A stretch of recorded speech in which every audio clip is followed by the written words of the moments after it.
morning to everyone. Myself Sheikh Rahmatullah, lecturer, Department of Analytics. Today we discuss about the paper numerical and statistical methods.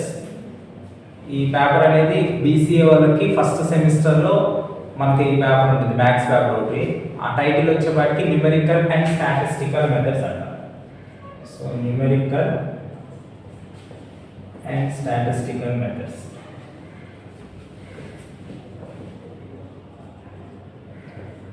So ఈ numerical and statistical methods paper, ఈ పేపర్లో వచ్చేపాటికి మనకి టోటల్గా 5 units ఉంటాయి అమ్మా. So total 5 units ఉంటాయి. First unit ఏంటి అన్నట్లయితే solution of algebraic and transcendental equations. Solution of algebraic and transcendental equations. Second one వచ్చేవాటికి solution of system of linear equations. Second unit system of linear, solution of system of linear equations. Third unit వచ్చేవాటికి interpolation. Fourth one వచ్చేవాటికి basics of statistics. Fifth one వచ్చేవాటికి probability ఉంటుంది. So total ఈ 5 units ఉంటాయి numerical and statistical methods పేపర్లో వచ్చేవాటికి.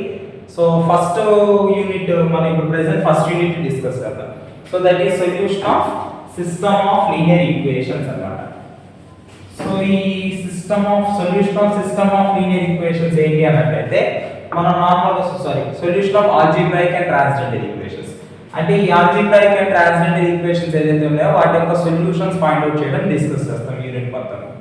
So first of all what is algebraic equation? So what is algebraic equation? So algebraic equation అంటే ఏంటంటే equation లో గనక ఎటువంటి స్పెషల్ ఫంక్షన్స్ లేకుండా నార్మల్ పాలినామియల్స్ లాగా ఉంటే వాటిని ఆల్జీబ్రాయిక్ ఈక్వేషన్స్ అంటారు. ఫర్ ఎగ్జాంపుల్ కి x³ + 3x + 2 = 0, లేదనుకున్నట్లయితే x³ - x - 1 = 0, లేదా x³ - 2x - 5 = 0. ఈ ఈక్వేషన్స్ అన్నమాట. వీటిలో ఎటువంటి పాలినామియల్స్ స్పెషల్ ఫంక్షన్స్ గానీ లేవు, ఎటువంటి స్పెషల్ ఫంక్షన్స్ లేకుండా ప్లెయిన్ పాలినామియల్స్ లాగా ఉన్నాయి కాబట్టి వీటిని ఏమంటాడు? ఆల్జీబ్రాయిక్ ఈక్వేషన్స్ అంటారు. నెక్స్ట్ మరి ట్రాన్స్డెంటల్ ఈక్వేషన్స్ అంటే ఏంటి? ట్రాన్స్డెంటల్ ఈక్వేషన్స్ అంటే ఏంటి అన్నట్లయితే ఈక్వేషన్స్ లో గనక స్పెషల్ ఫంక్షన్స్ గానీ అంటే e⁻x ఎక్స్పోనెన్షియల్స్ గానీ a⁻x ఫార్మ్స్ అంటే 2⁻x 3⁻x లాంటి గానీ log x గానీ లాగరిథమిక్స్, లేదనుకున్నట్లయితే టెక్నోమెట్రిక్ రేషియోస్.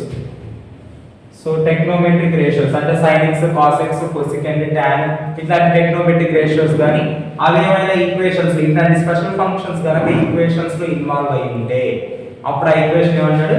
ట్రాన్స్డెంటల్ ఈక్వేషన్ అంటాడు. ఫర్ ఎగ్జాంపుల్ అన్నట్లయితే xe⁻x = 1. సో దీంట్లో ఎక్స్పోనెన్షియల్ e⁻x ఇన్వాల్వ్ అయింది కాబట్టి this is a transcendental equation. Next అలాగే x² - 5 cos 3x = sum 2. దీంట్లో టెక్నోమెట్రిక్ రేషియో cos x ఇన్వాల్వ్ అయింది.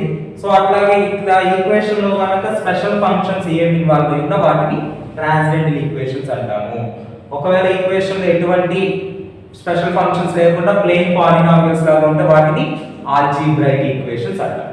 సో ఈ యూనిట్ లో మనం ఈ ఆల్జీబ్రాయిక్ అండ్ ట్రాన్స్డెంటల్ ఈక్వేషన్స్ వీటిని సాల్వ్ చేసే మెథడ్స్ మొత్తం డిస్కస్ చేస్తాం. సో మొత్తం మనకి ఎన్ని మెథడ్స్ ఉన్నాయి వీటిని సాల్వ్ చేయడానికి అన్నట్లయితే న్యూమెరికల్ వచ్చేసరికి ఇక్కడ మనకి 4 మెథడ్స్ ఉన్నాయి. మొత్తం మనకి 4 మెథడ్స్ ఉన్నాయి. సో ఫస్ట్ వన్ ఏంటి అన్నట్లయితే బైసెక్షన్ మెథడ్ అంట. ఫస్ట్ వన్ ఏంటన్నా? బైసెక్షన్ మెథడ్ అంట. సెకండ్ వన్ ఏంటి అన్నట్లయితే regular falsi or false position method అని కూడా అంటారు. Regular falsi method. Third one వచ్చేసరికి ఐటరేషన్ మెథడ్ అంటాం. ఫోర్త్ వన్ వచ్చేసరికి న్యూటన్ రాప్సన్ మెథడ్. సో ఈ 4 మెథడ్స్ మనం ఈ ఫస్ట్ యూనిట్ లో డిస్కస్ చేస్తాం అన్నమాట. సో ఈ 4 మెథడ్స్ లో కూడా ఫిక్స్డ్ నెంబర్ ఆఫ్ స్టెప్స్ ని రిపీటెడ్ నెంబర్ ఆఫ్ టైమ్స్ మనం అప్లై చేస్తాం అన్నమాట. సో అలా repeated number of times same steps కనుక అప్లై చేస్తే అట్లాంటి మెథడ్స్ ఏమంటాం అంటే ఐటరేటివ్ మెథడ్స్ అంటారు. సో ఈ 4 మెథడ్స్ కూడా ఐటరేటివ్ మెథడ్స్. సో దీంట్లో నుంచి మనం ఫస్ట్ బైసెక్షన్ మెథడ్ అనేది డిస్కస్ చేద్దాం. So first one bisection method. What is bisection method? So bisection method ఏంటి అన్నట్లయితే బైసెక్షన్ మెథడ్ లో గానీ ఆ 4 మెథడ్స్ లో కూడా మనం ఈ ఆల్జీబ్రాయిక్ అండ్ ట్రాన్స్జెండర్ ఈక్వేషన్స్ ని సాల్వ్ చేయడం చూస్తాం. సో దాంట్లో ఫస్ట్ వన్ వచ్చేవాడికి ఫర్ ఎగ్జాంపుల్ కి దీంట్లో ప్రాబ్లమ్స్ ఎలా ఉంటాయంటే find a real root of an equation by using bisection method. So ఒక ఈక్వేషన్ ఇస్తాడు, మనం ఆ ఈక్వేషన్ కి రూట్ ఫైండ్ అవుట్ చేయాలి మనం. సో ఆ ఈక్వేషన్ కి రూట్ ఫైండ్ అవుట్ చేయడానికి ఇక్కడ ప్రాసెస్ ఏంటి అన్నట్లయితే ఫస్ట్ ఆఫ్ ఆల్ మీకు ఏ ఈక్వేషన్ కి అయితే రూట్ ఫైండ్ అవుట్ చేయమన్నాడో ఆ ఈక్వేషన్ ని లెట్ f of x అని చెప్పి తీసుకోవాలి. ఫర్ ఎగ్జాంపుల్ ఒక ప్రాబ్లం తీసుకుందాం. So find a real root of an equation x cube minus x minus 1 equals to 0 by using bisection. Okay, so దీంట్లో ఇప్పుడు ఈ ఈక్వేషన్ కి రూట్ ఫైండ్ అవుట్ చేయమన్నాడు కాబట్టి ఈ ఈక్వేషన్ ఏదైతే ఉందో ఆ ఈక్వేషన్ ని లెట్ f of x అని చెప్పి తీసుకో start. So solution let f of x equals to ఆ ఈక్వేషన్ మొత్తాన్ని f of x తీసుకోండి. x cube minus x minus 1 equals to 0. So f of x తీసుకున్న తర్వాత నెక్స్ట్ ఏం చేస్తామంటే టూ వాల్యూస్ మనం ఫైండ్ అవుట్ చేస్తాం అన్నమాట. f of alpha and f of beta opposite sign ఉంటాయి. సో ఫస్ట్ f of 0 నుంచి స్టార్ట్ చేస్తాం. ఫస్ట్ f of 0 ఎంత వస్తుంది? 0 cube minus 0 minus 1 that is minus 1 that is negative. Next అలాగే f of 1 ఇప్పుడు f of 0 మనకు negative వచ్చింది కాబట్టి నెక్స్ట్ పాజిటివ్ వచ్చేంత వరకు చూస్తాం. అంటే f of 1 ఎంత? 1 cube minus 1 minus 1 this is also negative. So we proceed for the f of 2 to finding. So next f of 2 find out చేసాం అనుకోండి 2 cube minus 2 minus 1 this is 5 greater than 0. ఇక్కడ f of 1 మనకి negative వచ్చింది, f of 2 వచ్చేపాటికి positive వచ్చింది. So ఇక్కడతో మనం stop ఆపేసి ఏం చెప్తాం? రూట్ లైస్ బిట్వీన్ 1 and 2 అని చెప్పేసి అంటాం. అర్థమైందా? So therefore the route lies between 1 and 2. So ఇట్లా కంటిన్యూ చేయాలి. మనం f of 0 నుంచి స్టార్ట్ చేస్తామన్నా ఆపోజిట్ సైడ్ దొరికేంత వరకు చేస్తూ ఉండాలి. ఫస్ట్ ది నెగటివ్ వచ్చింది అనుకోండి నెక్స్ట్ మళ్ళీ పాజిటివ్ దొరికే వరకు చేయాలి. ఇక్కడ నాకు f of 1 కూడా నెగటివ్ వచ్చింది కానీ మళ్ళీ f of 2 చేశాను. f of 2 కూడా నెగటివ్ వచ్చింది అనుకోండి ఫర్ ఎగ్జాంపుల్ f of 3 చేయాలి మళ్ళీ. సో పాజిటివ్ దొరికేంత వరకు చేయాలి. సో ఇక్కడ దాకా అయిపోయిన తర్వాత route lies between find out చేసిన తర్వాత మనం ఏం చేస్తామంటే అప్రాక్సిమేషన్స్ స్టార్ట్ చేయాలి. So first approximation.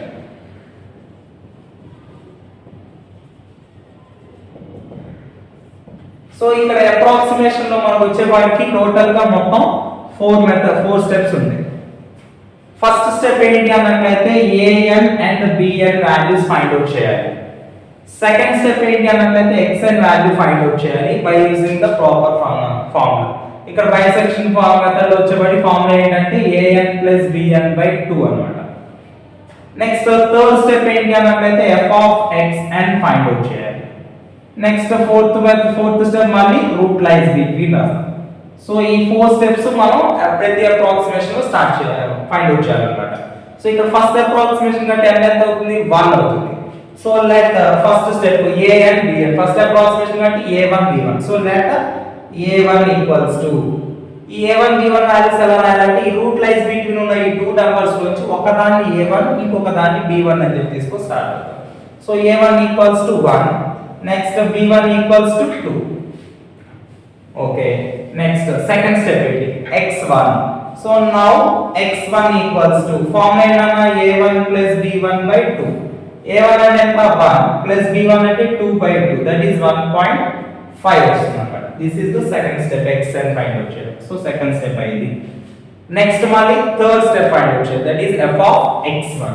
so f of x1 equals to x1 ఎంత వచ్చిందన్న? 1.5.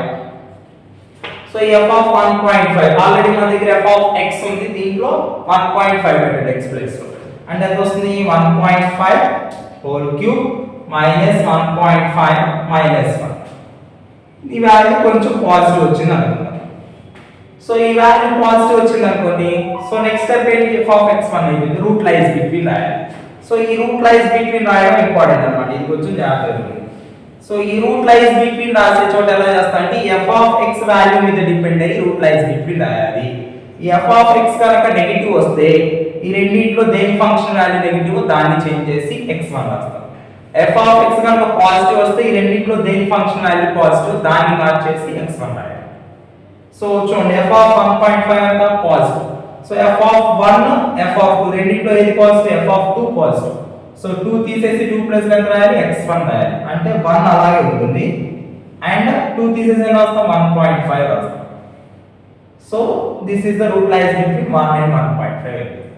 సో ఈ 4 స్టెప్స్ ఇలా అప్లై చేసే లోపు ఫస్ట్ అప్రాక్సిమేషన్ అయినట్టు. నెక్స్ట్ ఏం చేస్తాం మళ్ళీ సెకండ్ అప్రాక్సిమేషన్ చేస్తాం.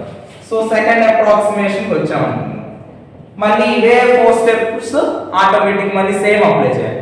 నెక్స్ట్ థర్డ్ అప్రాక్సిమేషన్ మళ్ళీ ఇవే 4 స్టెప్స్ అప్లై చేస్తూ ఉండాలి. సో ప్రతి అప్రాక్సిమేషన్ ఈ 4 స్టెప్స్ రిపీటెడ్ గా అప్లై చేస్తుంటాం అన్నమాట. ఎప్పుడు దాకా అంటే until you get the real root అన్నమాట. Real root of the given equation.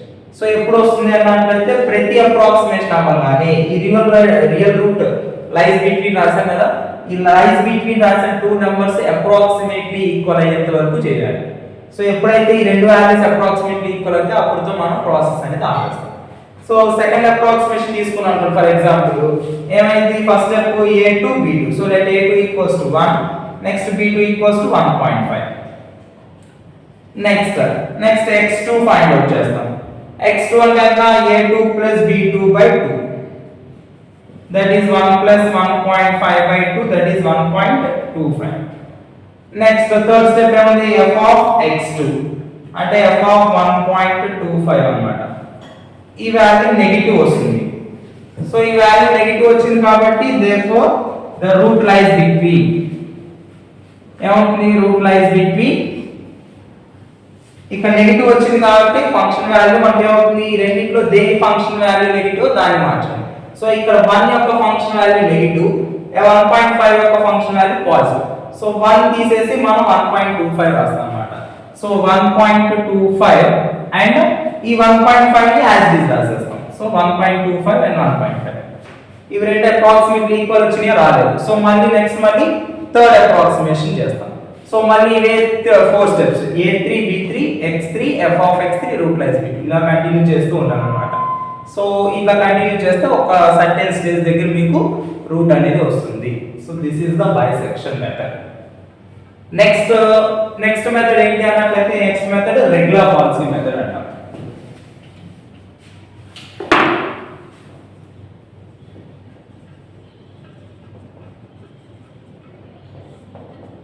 Regular policy method ద్వారా దీనినే ఫాల్స్ పొజిషన్ మెథడ్ అని కూడా అనొచ్చు అన్నమాట. సో ఇక్కడ కూడా ప్రాబ్లం ఎలా ఉంటుంది find a real root of an equation by using bisection పోతుంది. ఇక్కడ ఏమొస్తుంది రెగ్యులర్ పాలసీ వస్తుంది. బైసెక్షన్ ప్లేస్ లో రెగ్యులర్ పాలసీ అని వస్తుంది. So x³ - x - 1 = 0. సో మిగతా మొత్తం సేమ్ ప్రాబ్లం అలాగే ఉంటుంది. ప్రాసెస్ కూడా వచ్చేపాటికి సేమ్ ఇదే. ఫస్ట్ ఇచ్చిన ఈక్వేషన్ దేని రూట్ ఫైండ్ వచ్చేమన్నాడు దాన్ని f of x తీసుకోవడం అండ్ ఆపోజిట్ సైన్స్ ఎక్కడ వస్తాయో చూసి రూట్ లైస్ బిట్వీన్ రాసుకోవడం. ఇక్కడ దాకా సేమ్ ప్రాసెస్. ఆఫ్టర్ దట్ అక్కడ కూడా అప్రాక్సిమేషన్ స్టార్ట్ అవుతాయి. అప్రాక్సిమేషన్స్ కి మళ్ళీ ఇవే 4 స్టెప్స్ అన్నమాట అక్కడ. అయితే ఈ xn వాల్యూ ఫైండ్ అవుట్ చేయడానికి ఫార్ములా మారుతుంది రెగ్యులర్ పాలసీలో. xn కి ఇక్కడ ఫార్ములా ఏంటి అన్నట్లయితే an into f of bn minus bn into f of an by f of bn minus f of an. So ఇక్కడ ఈ ఫార్ములా మారుతుంది అన్నమాట. ఇది రెగ్యులర్ పాలసీకి ఫార్ములా. సో ఈ 4 స్టెప్స్ మళ్ళీ ఇక్కడ అప్లై చేస్తాం. So first route lies between వచ్చిన దాంట్లో ఫస్ట్ a1 b1 ఇది యాజ్ ఇట్ ఇస్ ఉంటుంది. సెకండ్ స్టెప్ వచ్చేపాటికి x1 ప్లేస్ లో ఈ ఫార్ములా మారుతుంది. అంటే వస్తున్న formula a1 into f of b1 minus b1 into f of a1 by f of b1 minus f of a1 ఈ ఫార్ములాతో use చేస్తాం ఫైండ్ అవుట్ చేస్తాం x1. Next f of x1 route lies between ఇదంతా same మళ్ళీ. So root లైస్ regular పాలసీకి bisection method కి ఒక step మారుతుంది xn, మిగతా మొత్తం సేమ్ అన్నమాట.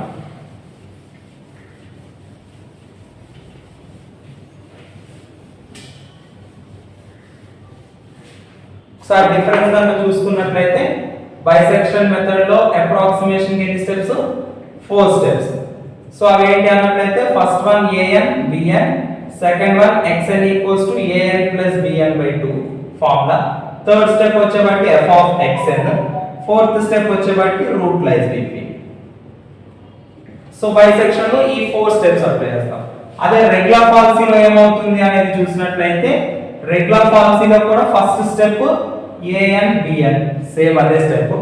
సెకండ్ స్టెప్ కూడా ఇక్కడ xn ఫైండ్ అవుట్ చేయడమే, బట్ ఇక్కడ ఫార్ములా వేరు, ఇక్కడ ఫార్ములా మారుతుంది అన్నమాట. ఇక్కడ ఫార్ములా ఏంటంటే an into f of bn minus bn into f of an by f of bn minus f of a. ఈ ఫార్ములా యూస్ చేస్తాం ఇక్కడ ఈ ఫార్ములా యూస్ చేస్తాం. ఇది ఒకటే మెయిన్ డిఫరెన్స్.